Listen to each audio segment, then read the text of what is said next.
येथे राष्ट्रसंत तुकडोजी महाराजांच्या समाधीला अभिवादन करून बच्चू कडू यांनी अन्नत्याग आंदोलनाला सुरुवात केली। शेतकऱ्यांची संपूर्ण कर्जमाफी, दिव्यांगांना 6000 रुपये मानधन, शेतमजूर, मच्छीमार यासह विविध घटकांच्या मागण्यांसाठी बच्चू कडू यांनी आंदोलनाची हाक दिली। सरकारने शेतकऱ्यांना तात्काळ कर्जमाफी करावी अशी मागणीही बच्चू कडूंनी केली। मागण्या मान्य होत नाहीत तोपर्यंत आंदोलन सुरूच राहील असा इशाराही त्यांनी दिला। दरम्यान बच्चू कडूंना पाठिंबा देण्यासाठी प्रहारचे शेकडो कार्यकर्ते आणि शेतकरीही अन्नत्याग आंदोलनाला बसले आहेत। आमच्या शेतकऱ्याची शक्ती निश्चितच या आंदोलनाला यश देईल। जे काही मागण्या केल्या त्या सगळ्या कष्टकऱ्यांच्या अतिशय शेवटच्या घटकासाठी आम्ही हे उपोषण सुरू केलेलं आहे आणि सरकारकडून अपेक्षा आहे की सरकार यावर तातडीने लक्ष घालून ज्या मागण्या आहेत त्यामध्ये कुठल्याही प्रकारची अवाजवी मागणी केलेली नाही।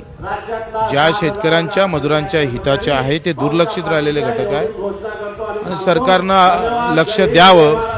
नाही दिलं तर मरेपर्यंत आमचं अन्नत्याग आंदोलन चालू राहील।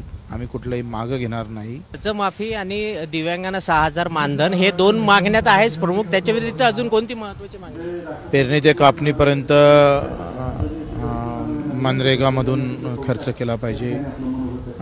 ग्रामपंचायत कर्मचाऱ्याचे काही जे गावात काम करतात त्यांच्या मागण्या आहे। घरकुलाचा विषय आहे।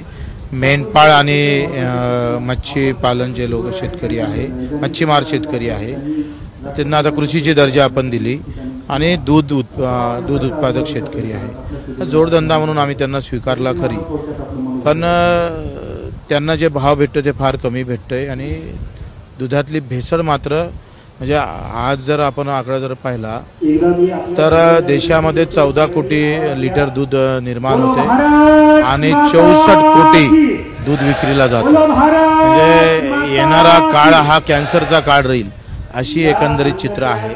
ह्या भेसळयुक्त दुधावरही बंदी घालणं गरजेचं आहे। त्यासाठी उपाययोजना केल्या पाहिजे।